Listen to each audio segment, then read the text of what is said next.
मित्रों आज है 19 नवंबर यानी यूपीएससी प्रीलिम्स को अभी less than 200 days 198 days are left.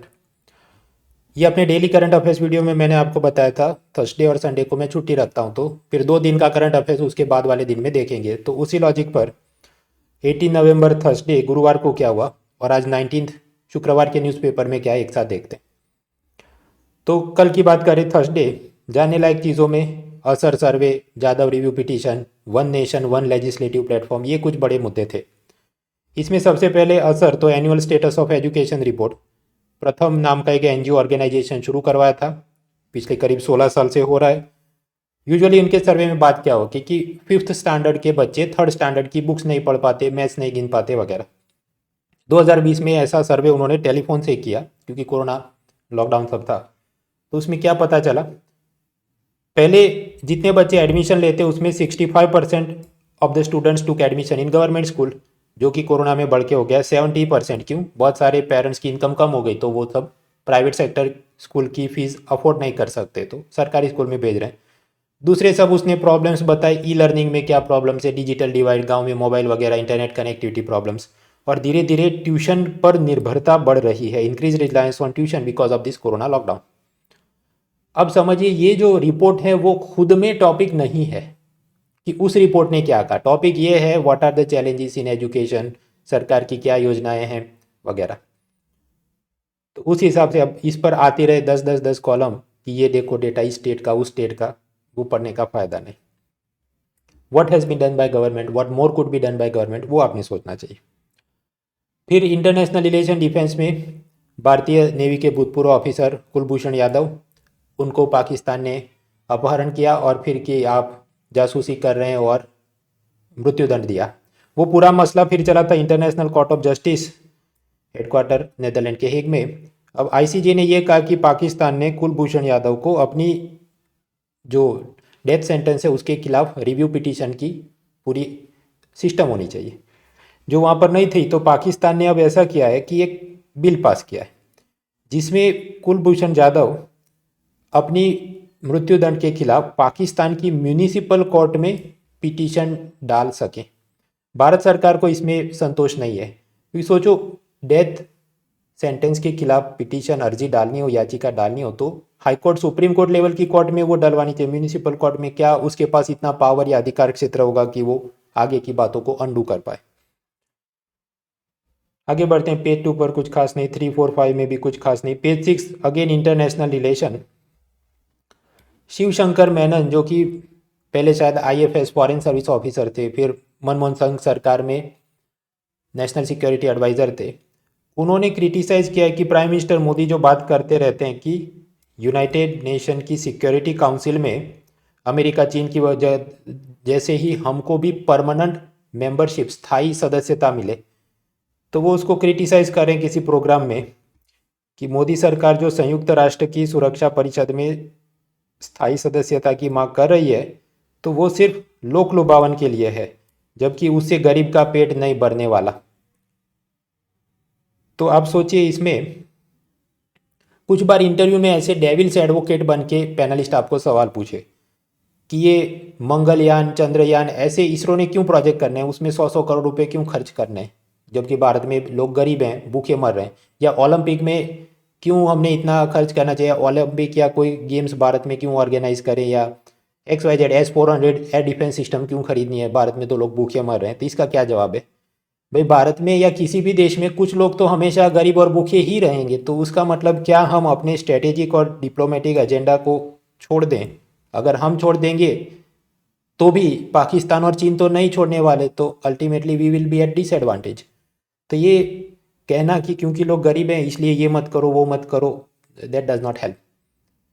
कि भारत ने मिलिट्री म्यूजियम बनाने चाहिए कि नहीं, अभी कुछ लेह में नया म्यूजियम इनॉग्रेट हुआ तो हाँ वो करना चाहिए, उससे शौर्य की भावना बढ़ती है, राष्ट्रभक्ति बढ़ती है। अब उसमें ये कहना नहीं गरीब भूखे मरे तो मिलिट्री म्यूजियम मत बनाओ। तो आप सोचिए, मिलिट्री म्यूजियम बनाने के कंस्ट्रक्शन में भी तो गरीब लोग को मजदूरी का काम मिला होगा एंड सो फॉर्थ।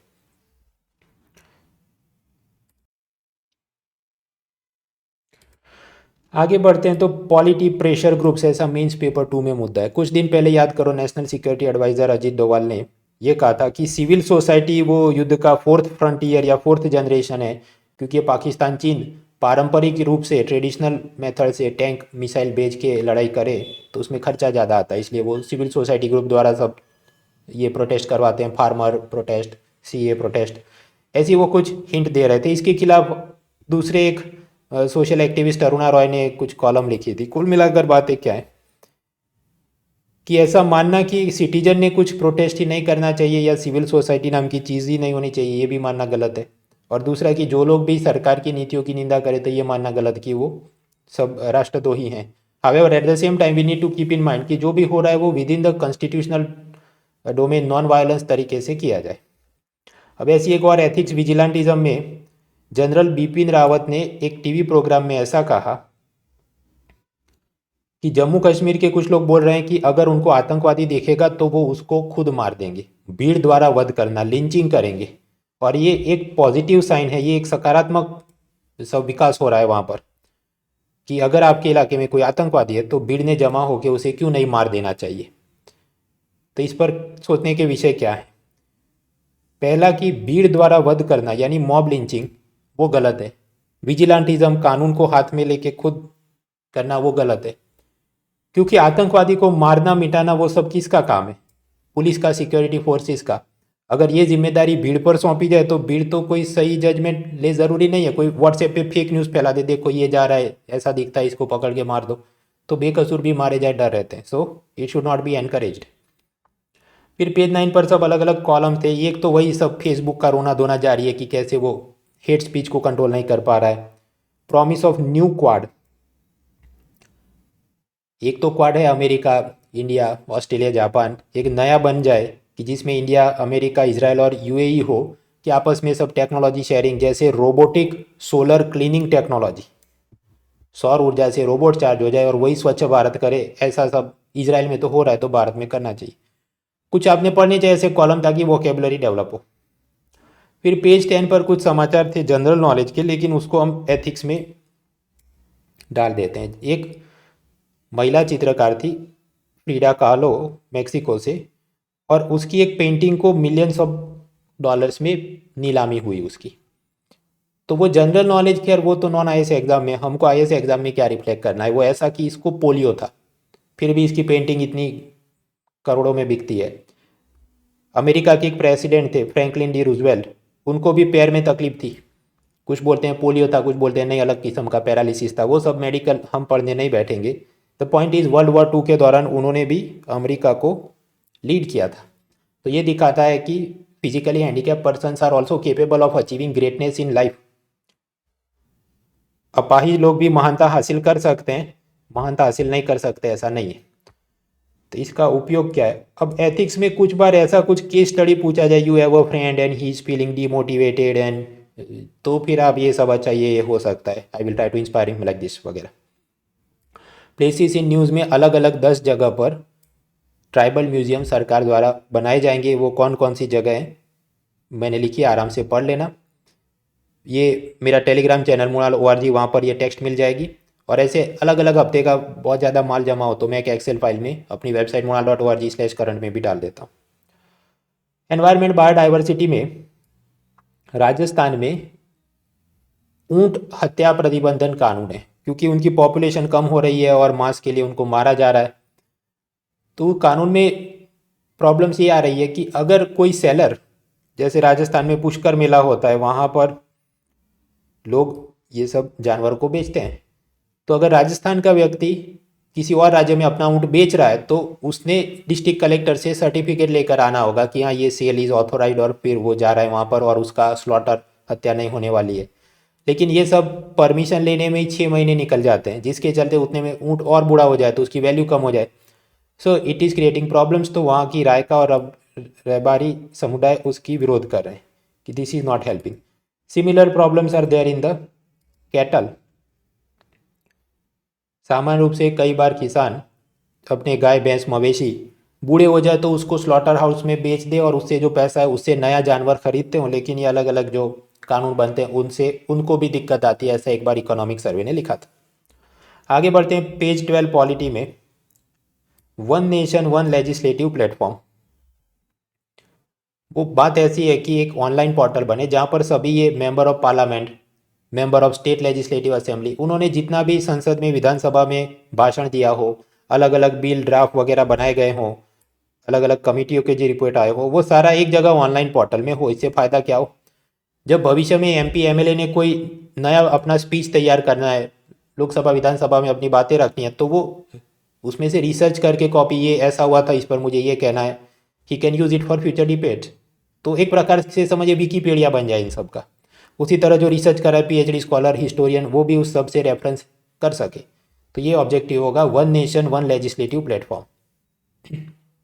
ऐसा सब प्राइम मिनिस्टर मोदी ने कहा all India presiding on officers conference, जो कि शिमला में हुई। प्रिसाइडिंग ऑफिसर मतलब ये स्पीकर, डेप्यूटी स्पीकर, ऐसे जो ऊपर होंगे विधानसभा, ऊपर संसद में और नीचे ये सब राज्यों में, उन सब की ऐसी समिट में उन्होंने ऐसा कहा है। पॉलिटी में एक और समाचार है, रेफरेंडम।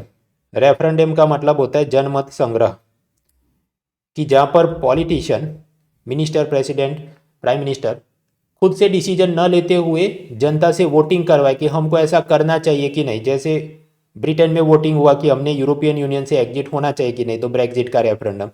फिर शायद स्पेन में भी ऐसा एक रेफरेंडम कि कैटेलोनिया नाम का एक इलाका, उसने अलग देश बनना चाहिए कि नहीं। और अब ऐसा एक और स्विट्ज़रलैंड में कि सेम सेक्स कपल का मैरिज, उसको समलैंगिक विवाह को मंजूरी देनी चाहिए कि नहीं, तो उसे रेफरेंडम से अप्रूव किया गया है। उससे इम्प्लीकेशन क्या होंगे, अगर वो मैरिज के रूप में एक्सेप्ट किया जाए तो उस हिसाब से जो फॉर एग्जांपल उनको बच्चा गोद लेना हो, उसमें उनको सुविधा हो। टैक्सेशन में कुछ देश ऐसे होते हैं कि if you are a married couple, आपको कुछ टैक्स में रियायतें मिले तो उनको मिल सकती हैं। फिर वो मरने पर जो इनहेरिटेंस, विरासत में पैसा मिले नहीं मिले, डाइवोर्स हो तब मेंटेनेंस का पैसा देना है कि नहीं, वो सब में क्लैरिटी आ सके, इसलिए ये होगा। आगे बढ़ते हैं, पेज 13। वो चाइना में उनकी साम्यवादी पार्टी का एनुअल समिट कुछ चल रहा है, जिसमें शी जिनपिंग को चीनी इतिहास का तीसरा बड़ा नेता बनाया और उसको वापस थर्ड टर्म के लिए प्रेसिडेंट बनाया, वो तो चल ही रहा है। फिर एक आध उनके सेमिनार में ये भी कहा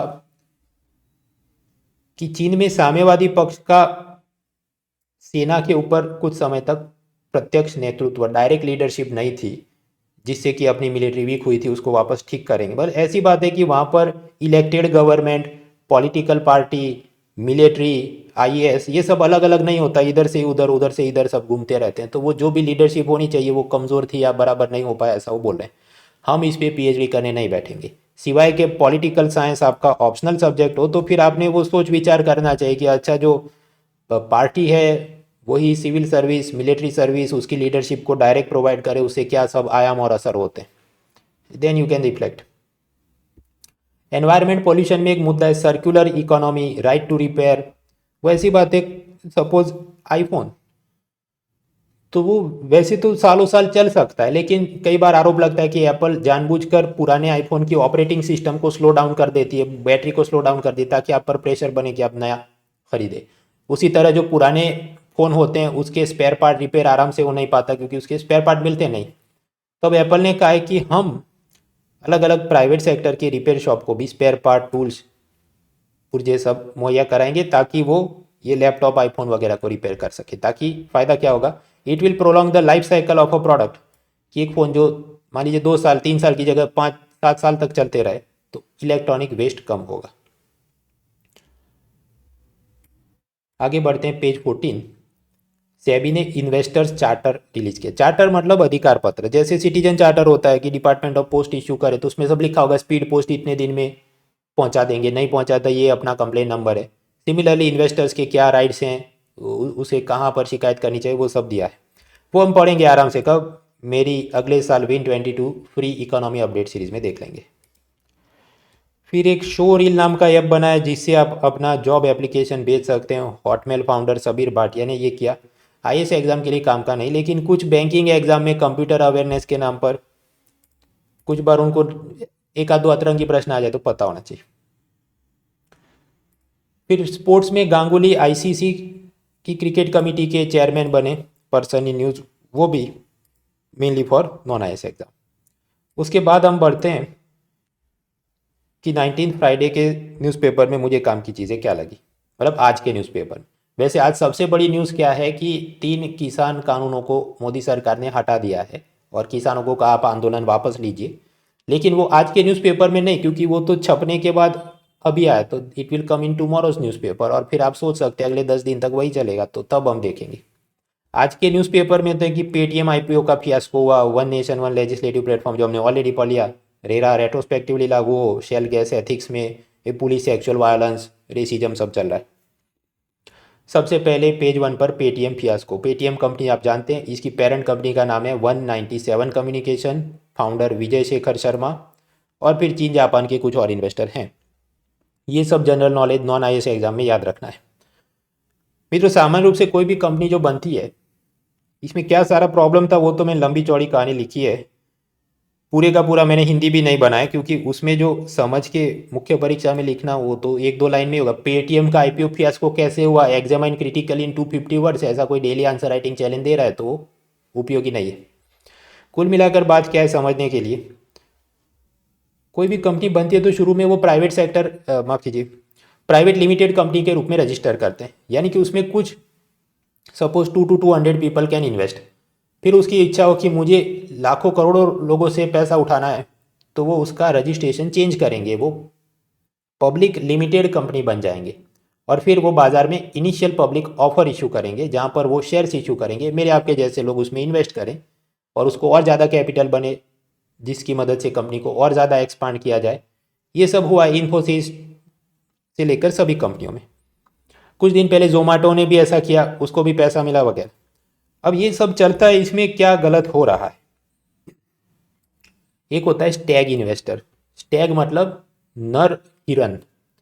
ये जो स्टैग इन्वेस्टर होता है उसकी ये सोच होती है कि मैं आईपीओ में कोई भी शेयर खरीद लूँ, और फिर जब वो आईपीओ में आप खरीदते हैं दैट इज़ प्राइमरी मार्केट, और फिर जैसे यूज्ड कार्स को सेल किया जाता है उसी तरह आपने खरीदा, आप किसी और को सेल कर सकते हैं वो शेयर, यस, उसको हम कहते हैं सेकेंडरी मार्केट।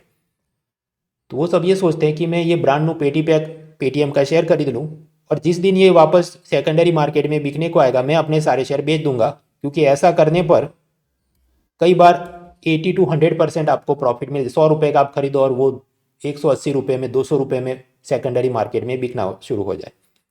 ऐसे दाव लगाते हैं लोग, कुछ बार वो सब सही भी साबित हो जाए, तत्व चिंतन, फार्मा, पारस डिफेंस, लेकिन इस बार दाव उल्टा पड़ गया।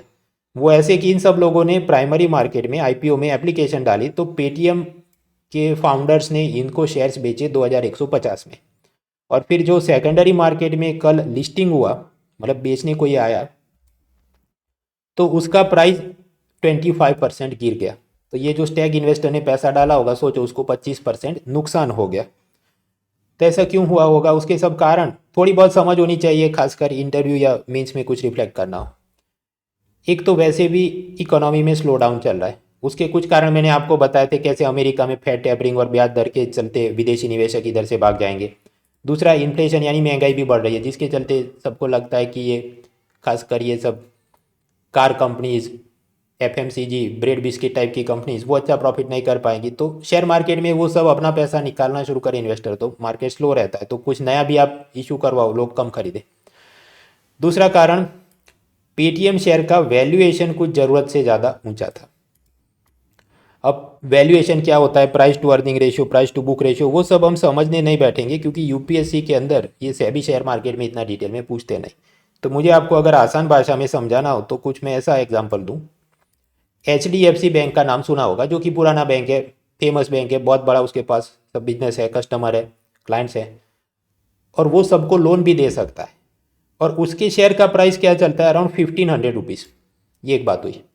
और उसके सामने ये पेटीएम जो कि क्या है, पेमेंट बैंक है, और पेमेंट बैंक आप जानते हैं payment banks can not give loans, और फिर भी उसने अपना शेयर प्राइस इशू किया 2150। तो ऐसी तो आप क्या जोरदार हो एचडीएफसी बैंक से भी कि आप इतना पैसा मांग रहे हो। आपको टेक्निकली इसको एक्सप्लेन कर सकते हैं, price to earning, price to book valuation, पर बाल ऐसी है। तो एज अ रिजल्ट बड़े इन्वेस्टर्स ने इसमें पैसा लगाया नहीं, वो सेकेंडरी मार्केट में भी इसको इतनी ऊंची कीमतों पे खरीदने को तैयार नहीं, तो ये गिर गया। दूसरा, पहले पेटीएम का दबदबा इसलिए था क्योंकि मोबाइल वॉलेट सिस्टम थी, जो अब ज़रूरत है ही नहीं, क्योंकि आप जानते हैं वो यूपीआई भीम सिस्टम जो है, वहाँ पर आपके बैंक खाते में पैसा रहे, और जब इच्छा हो तो आप मोबाइल कमांड देकर उसे ट्रांसफ़र कर सकते हो। और पेटीएम ने सेबी में जो अपना सब एप्लीकेशन डाला था हमको आईपीओ लिस्ट करना है, उसमें उसने खुद लिखा है कि शायद हम कभी भी प्रॉफिटेबल ना हो पाएँ। ऐसा क्यों? ये सब स्टार्टअप का वैल्यूएशन गेम प्लान क्या होता है? डिस्काउंट और कैशबैक देते रहो, सब्सक्राइबर बढ़ाते रहो और फिर उस हिसाब से हवा पैदा करते रहो, तो प्रॉफिटेबल शायद ना भी हो, ऐसा उसने खुद लिखा है। तो इसलिए इन्वेस्टर आ नहीं रहे। रघुराम राजन जो आरबीआई के भूतपूर्व गवर्नर, अमेरिका में अभी प्रोफेसर का काम कर रहे हैं, उन्होंने भी एक बार ये सब लिखा था कि ये जो स्टार्टअप बबल है ये कोलैप्स हो जाएगा because there are no free lunches in the economy. आप कहते हैं मुझे मुफ्त में कहीं से खाना मिल गया धर्मशाला में, तो किसी ने तो पैसा डोनेट किया, मुफ्त में कुछ भी नहीं है। So someone is paying money ultimately. तो अब सोचिए पेटीएम ने इतने सालों तक जितना भी कैशबैक डिस्काउंट दिया होगा तो उसने रिकवर कैसे किया? ये सब स्टैग इन्वेस्टर को 25% का जो चूना लग गया, दैट इज रिकवरी, क्योंकि उन लोगों ने 2000 में शेयर खरीदा और अब उसका प्राइस नीचे गिर गया 1500, तो उनका नुकसान है, जो भी नुकसान है, तो बड़े फाउंडर्स थे वो कमा गए। तो ये सब से और क्या प्रॉब्लम्स आ सकते हैं फ्यूचर में? जो सही वाले स्टार्टअप भी होंगे जो अच्छा प्रदर्शन कर रहे हैं, उनके शेयर्स में भी लोग इन्वेस्ट ना करें या उनको भी अच्छी इन्वेस्टमेंट ना मिल पाए because of this bad experience. And lastly ethical dimension क्या है इसमें? ये जो सब रिटेल इन्वेस्टर कुछ टाइम से अंधाधुंध आईपीओ में अप्लाई करते हैं बिना किसी कंपनी की सब प्रॉफिटेबिलिटी को चेक करते हुए, क्योंकि उन सबको ये है कि 25 दिन में पैसा डबल हो जाएगा सीधा लिस्टिंग के दून हमको 50 से 80%।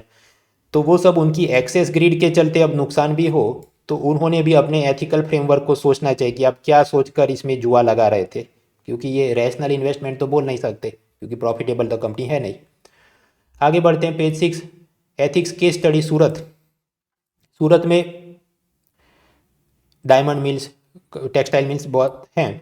अब पता ये चला कि इस कपड़ा मिल में काम कर रहे ओडिशा के मजदूरों को किसी ने गुमनाम खत, एनोनिमस लेटर भेजा है, पैम्फलेट पोस्टर डाले उनके घरों के आसपास, धमकी दी है कि तुम सब लोग अपनी सैलरी बढ़वाने के लिए हड़ताल पर जाओ और अगर तुम हड़ताल पे नहीं गए तो तुम्हारे हाथ पैर काट देंगे। अब इसके चलते डरे हुए मजदूर वो नौकरी पे नहीं जा रहे, सब टेक्सटाइल मिल को करोड़ों रुपए का नुकसान हो रहा है। तो प्रश्न है कि आप इस सूरत के डीसीपी आईपीएस ऑफिसर के रूप में क्या करेंगे? तो सोचो क्या करेंगे। पहला आपने क्या करना चाहिए, पुलिस का ये इलाके में और ज़्यादा गश्त लगाए, उस फैक्ट्री के आसपास, उनके रेजिडेंशियल एरिया के आसपास, वो करना चाहिए। और क्या क्या हो सकता है?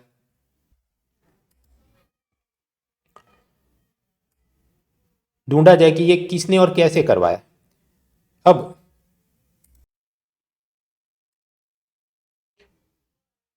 आपने ये भी ढूंढना चाहिए कि इसके अंदर कुछ माओइस्ट, नक्सलाइट ग्रुप वो क्या इंस्टिगेट कर रहे हैं।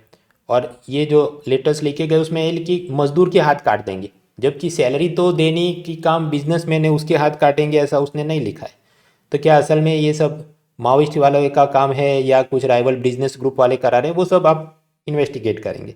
एडिशनली पुलिस ऑफिसर ने क्या करना चाहिए, डीसीपी ने लेबर कमिश्नर को भी लेटर लिखना चाहिए कि आप चेकिंग कीजिए यहाँ सब मिनिमम वेजेस, न्यूनतम वेतन का पालन हो रहा है कि नहीं, या असल में कुछ एक्सप्लॉयटेशन हो रहा है।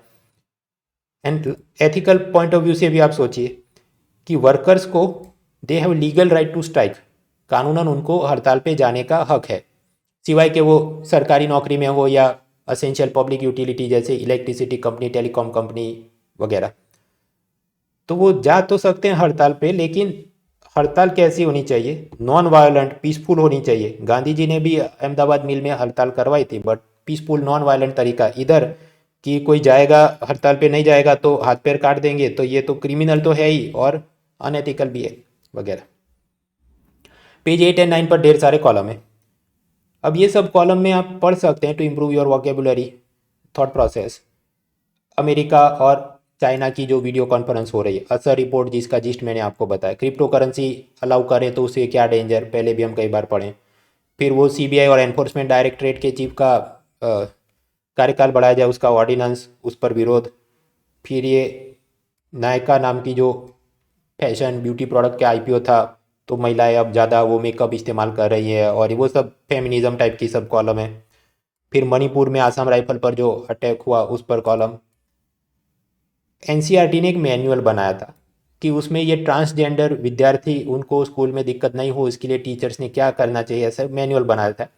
उसमें कुछ मुद्दे थे, उस पर विरोध हुआ तो उन्होंने अपनी वेबसाइट से मैनुअल डिलीट कर दिया। अब इसकी पूरी कॉलम चल रही है लेकिन ये स्वयं में मित्रों समझिए इतना बड़ा मुद्दा नहीं बन जाता कि इसका कुछ प्रीलिम या मेंस में प्रश्न बने। So therefore we will not spend lot of time here.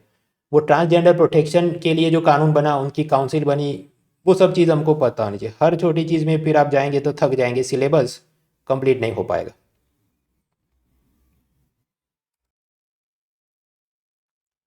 उसके बाद आज फ्राइडे न्यूज़पेपर पेज 10 में international film festival of India Goa में हो रहा है और उसमें किसको personality of the year award मिला, नॉन आईएएस एग्जाम में, ये सब देख लेना।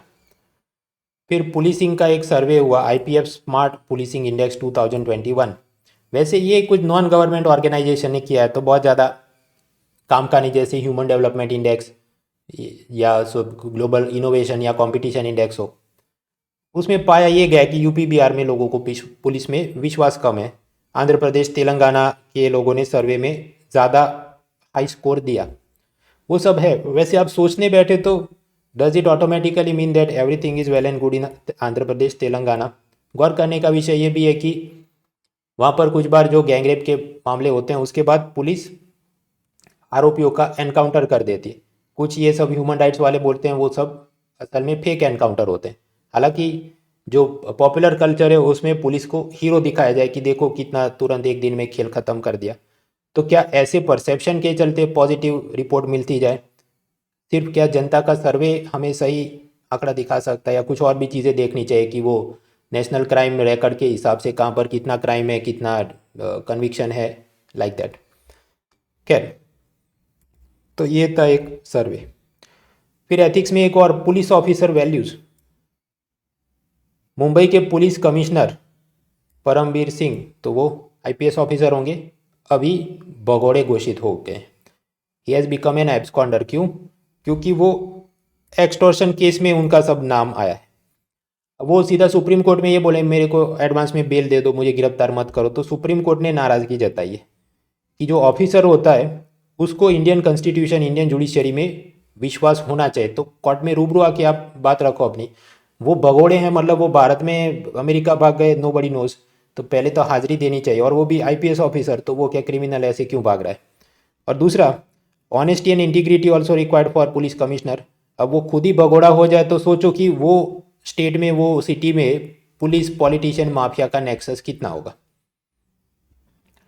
आगे जीपीएससी राज्य सेवा के लिए परीक्षा में एक नई स्कीम आई है, शोध स्कीम, जिसमें रिसर्च के लिए सब ग्रांट मिले। If you are preparing for it you can memorise.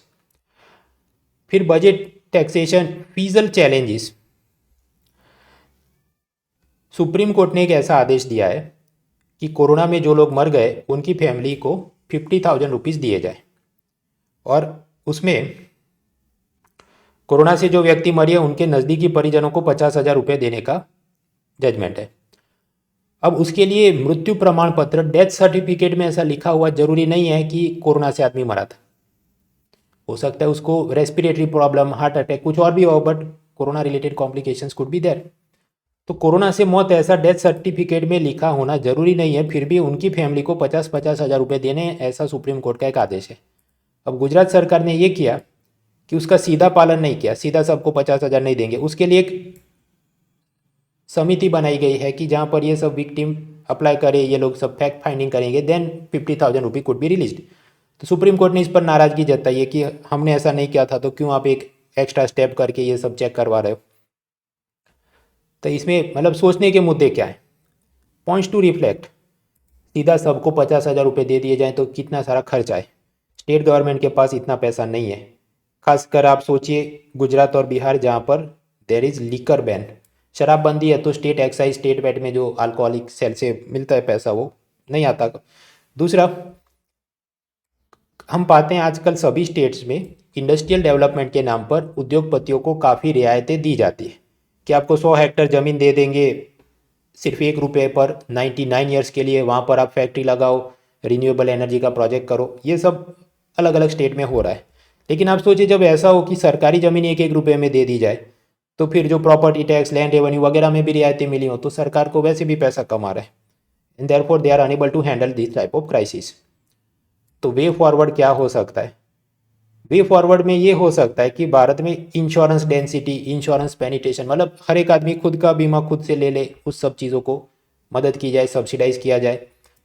IRDAI जो इंश्योरेंस का रेगुलेटर है उसने कहा कैलेमिटी इंश्योरेंस, मतलब सरकार या जनता थोड़ा थोड़ा पैसा डालकर पहले से ही ऐसे जो भी डिजास्टर पेंडेमिक आने वाले हैं उसका इंश्योरेंस लेके रखे ताकि जब आए तो सबकी मदद हो सके। So those thing may be explored. आगे बढ़ते हैं, पेज 11, इकोनॉमी इंफ्रास्ट्रक्चर। अब उसमें सब बातें हाउसिंग इंफ्रास्ट्रक्चर में real estate regulation development act 2016 RERA कानून, उसमें बात ऐसी है कि बिल्डर ने प्रोजेक्ट शुरू करने से पहले राज्य सरकार की रेरा अथॉरिटी में प्रोजेक्ट का नंबर वो रजिस्टर करवाएगा, फिर वो एडवर्टाइजमेंट देगा, जनता से जो वो बिल्डिंग कंस्ट्रक्शन बनाने के लिए पैसा ले रहा है अलग बैंक अकाउंट में रखेगा। अगर टाइम पे उसने प्रोजेक्ट कंप्लीट नहीं किया तो रेरा अथॉरिटी वो वाला बैंक अकाउंट किसी और बिल्डर को दे के उससे प्रोजेक्ट कंप्लीट करवाए। आपने मकान खरीदा, मान लीजिए 3 साल में या 5 साल में कुछ दरारें आ गई, प्रॉब्लम है, तो उसने फ्री में रिपेयर करना होगा वगैरह वगैरह। So you can think okay ये सब कस्टमर प्रोटेक्शन करता है। इसमें प्रॉब्लम क्या है, 2016 के बाद जो प्रोजेक्ट बनेंगे उसमें तो ये कंपलसरी है, लेकिन समझो मान लीजिए ये 2016 अप्रैल महीने से आया हो और मार्च महीने में कोई बिल्डिंग में आपने पैसा इन्वेस्ट किया हो as a customer home buyer, तो आपको प्रोटेक्शन मिले कि नहीं, उसमें चैलेंजेस आ रही थी। तो सुप्रीम कोर्ट ने कहा है कि रेट्रोस्पेक्टिव इफेक्ट से ऐसे बायर्स को भी मदद मिले कि जिनका बिल्डिंग प्रोजेक्ट चल रहा था लेकिन कंप्लीशन सर्टिफिकेट तब तक नहीं था, तो उनको भी लाभ मिले, so that they can benefit. अब एक्चुअल ये सेक्शन में ऐसा वैसा होगा, वो बहुत ज़्यादा दिमाग खर्च करने की ज़रूरत नहीं। तो मतलब एक चैलेंज थी जो सॉल्व हुई। दूसरी एक चैलेंज है कॉम्पिटेटिव फेडरलिज्म, वो ऐसा कि वेस्ट बंगाल राज्य सरकार ने इसको लागू नहीं किया, अलग से अपना कानून बनाए। नागालैंड में या किसी और भी ऐसे एक राज्य में ये इम्प्लीमेंट अभी तक नहीं हुआ। फिर मुद्दा इंफ्रास्ट्रक्चर माइनिंग, गोवा। तो गोवा में दो बड़े क्षेत्र क्या हैं, टूरिज्म और माइनिंग। लेकिन माइनिंग वो ऐसा है कि पुराने सब माइनिंग लिस्ट 2007 में एक्सपायर हो गई, तो वापस से जितने भी उद्योगपति उन्होंने फिर से अप्लाई करना पड़े। लेकिन उसकी जो अलॉटमेंट आवंटन प्रक्रिया थी उसमें कुछ धांधली के आरोप, फिर ये एनवायरमेंट प्रोटेक्शन के चलते national green tribunal, supreme court, उस सब ने ऐसी पाबंदी लगाई कि अभी जैसे कि खनन उधर हो ही नहीं रहा है। तो अभी वो चुनावी मुद्दा बन रहा है जहाँ पॉलिटिकल पार्टी के हम इसको वापस शुरू करवाएंगे, जॉब्स क्रिएट करेंगे वगैरह। देन प्लेसिस इन न्यूज़ में रेजांगला मेमोरियल किधर बना, चुनशुल ले में। तो CAPF CDS ये सब परीक्षा में ये सब मेमोराइज करना है। सिडनी डायलॉग क्या है, वो सब ये सब साइबर टेक्नोलॉजी के बारे में चर्चा के लिए एक ऑनलाइन समिट हो रही है। प्राइम मिनिस्टर मोदी ने उसमें यह कहा कि क्रिप्टो करेंसी गलत हाथों में नहीं जानी चाहिए, मतलब ये जो आतंकवाद कर चोरी के लिए उपयोग नहीं हो। फिर पेज 13 एथिक्स। अब एथिक्स में वैसे सेक्सुअल वायलेंस रिलेटेड 3-4 मुद्दे 2 दिन में थे ही, सबको एक साथ देख लेते हैं। स्टैंड अप कॉमेडियन वीर दास ने अमेरिका के एक शो में ये कहा, उसने क्या कहा कि भारत में सुबह में महिलाओं की पूजा और रात में सामूहिक बलात्कार होता है। तो ऐसा सब जो उसने कहा तो सोशल मीडिया में उसका विरोध कर रहा है। इससे पहले एक ज़माने में भूतपूर्व IAS शाह फैजल ने भी ऐसा ही कुछ लिखा था। उसने क्या लिखा था, patriarchy, population, illiteracy, alcohol, porn, technology, anarchy equal रेपिस्तान, मतलब कि भारत रेपिस्तान है क्योंकि उसमें ये सब हैं। तो इसमें सोचने का क्या विषय है, अमेरिका और चीन में क्या महिला सुरक्षा ज़्यादा है या उधर अल्पसंख्यक की सुरक्षा बहुत ज़्यादा है? अमेरिका में भी ये सब ब्लैक लाइव्स मैटर और रेसिस्ट वायलेंस तो हो रहा है, तो वहाँ जाकर भारत की खामियां निकाल कर वो कोई बहादुरी का काम है क्या, वगैरह वगैरह, ऐसा सब चल रहा है। एनीवेज, और दूसरा कि अगर कुछ केस में ये सब हो रहा है तो इसका मतलब कि पूरे भारत में बस गैंग रेप ही हो रहे हैं। Is it the culture of India? No, then why making such general statements. दूसरा मुद्दा एथिक्स और सेक्सुअल वायलेंस। उसमें एक कानून है protection of children from sexual offences यानी पॉक्सको एक्ट। उसमें कुछ मामला ये था कि उसके सेक्शन 7 के हिसाब से what exactly is sexual offence, क्योंकि अपराध नहीं हुआ हो तो आरोपी को सजा नहीं मिल सकती। तो उसमें बॉम्बे हाई कोर्ट के कुछ एक जजमेंट ऐसा कुछ आया कि उससे ऐसा प्रतीत हो कि if skin to skin contact not happen with the child then it is not an offence under POCSO act. चमड़ी से चमड़ी का स्पर्श न हुआ हो तो वो यौन अपराध नहीं है। तो सुप्रीम कोर्ट ने वो सब चीज़ को अंडू करवाया और क्लैरिफाई किया कि as long as there is sexual intent तो स्किन टू स्किन कांटेक्ट होना जरूरी नहीं। ये ऐसी बात है, कोई लकड़ी या स्टील के सरिये की मदद से उत्पीड़न करता है तो वो तो स्किन टू स्किन कांटेक्ट, तो उसका मतलब क्या, ये पॉक्सको एक्ट में उसको सजा नहीं मिलेगी। तो इसमें पॉइंट टू कंसिडर क्या है, ये कैसी दुनिया है कि जिधर ये अक्यूज्ड और defence lawyer they are living no stone unturned to free their client, कि देखो कानून में स्किन टू स्किन नहीं हुआ है इसलिए इसको सज़ा नहीं होनी चाहिए। तो सोचो कितनी मतलब बदमाशियाँ चल रही कि ऐसे ही loophole, legal loophole निकाले जाएँ सेक्सुअल प्रेडेटर्स को बचाने के लिए। So that is a matter worth thinking. क्या वकील के नाम पर जीतने के लिए कुछ भी करना चाहिए? हाँ, करना चाहिए प्रोफेशनल एथिक्स के हिसाब से, जो भी लीगल लूप होल हो। On the other hand what should be the ethics as human person वगैरह सोचिए। सेक्सुअल वायलेंस में एक और मुद्दा, केमिकल कास्ट्रेशन इन पाकिस्तान। वो मुद्दा कुछ ऐसा है, बलात्कारियों को रासायनिक दवा देकर नपुंसक बना दिया जाए, ऐसा कुछ पाकिस्तान में भी है। उसके अलावा भी कुछ देशों में ऐसा है, चेक रिपब्लिक, साउथ कोरिया, पोलैंड वगैरह में, अमेरिका के भी कुछ राज्यों में ऐसा है। तो पाकिस्तान ने ये कानून बनाया, उस पर कुछ विरोध हो रहा है। उसके कुछ सांसद ये बोल रहे हैं कि इस्लाम के अनुसार बलात्कारी को फांसी दे देनी चाहिए, ये केमिकल कास्ट्रेशन की नहीं, उससे एक स्टेप और आगे बढ़ो। दूसरा, कुछ ह्यूमन राइट्स वाले ये बोलते हैं कि अगर फांसी या नपुंसकता वाले सजा की डर हो तो आरोपी बलात्कार के बाद पीड़ित की हत्या कर देगा, ताकि वो आगे जाके एविडेंस ना दे सके और ये आदमी को फांसी नहीं हो। इसलिए असल में विक्टिम को बचाने के लिए भी जो सजा है वो इतनी ज़्यादा नहीं होनी चाहिए, otherwise during the particular incident they may be murdered. ये एक चिंता। और दूसरा, कुछ ये सब साइकोलॉजिस्ट का ये बोलना है कि यौन विकार, ये जो भी सेक्सुअल परवर्जन है वो दिमाग में होता है, अंगों में नहीं। तो बलात्कारी को नपुंसक भी बना दो तो भी वो स्टील और लकड़ी के डंडे वगैरह से लोगों को परेशान कर सकता है। Anyways, then moving forward to page 14,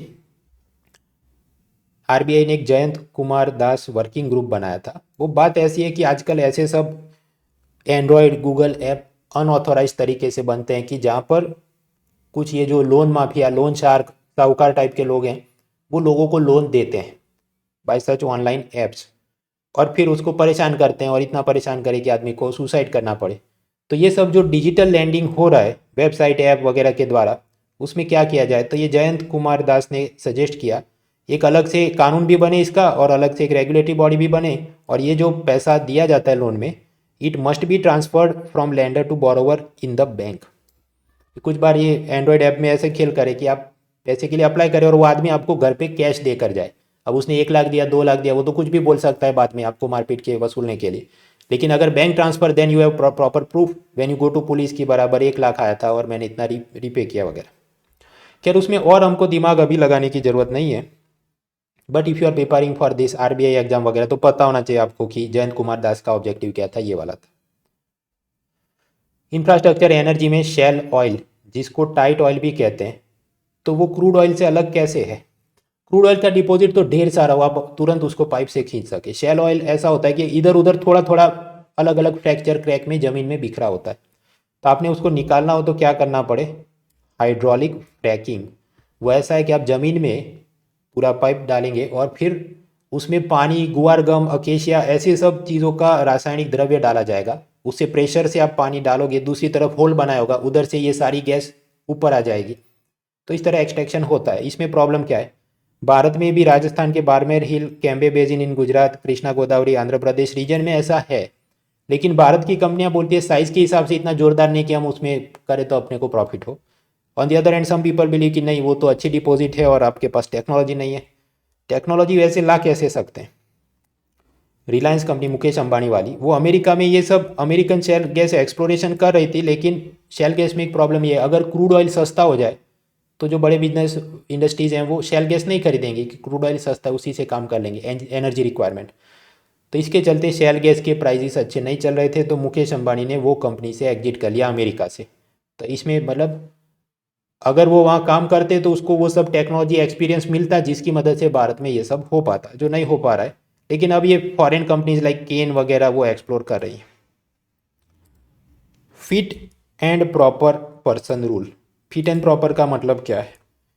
मान लीजिए आपको नई सेबी की हम बात करें तो म्यूचुअल फंड कंपनी खोलनी है या कुछ आपने आईपीओ लॉन्च करना है, तो SEBI fit and proper person rule के हिसाब से जो कौन है फाउंडर, कौन है सीईओ, उसका सब निकालो कैरेक्टर, ऐसा करेंगे। उसी तरह बैंक शुरू करना है तो आरबीआई वाले वो चेक करेंगे fit and proper person rule.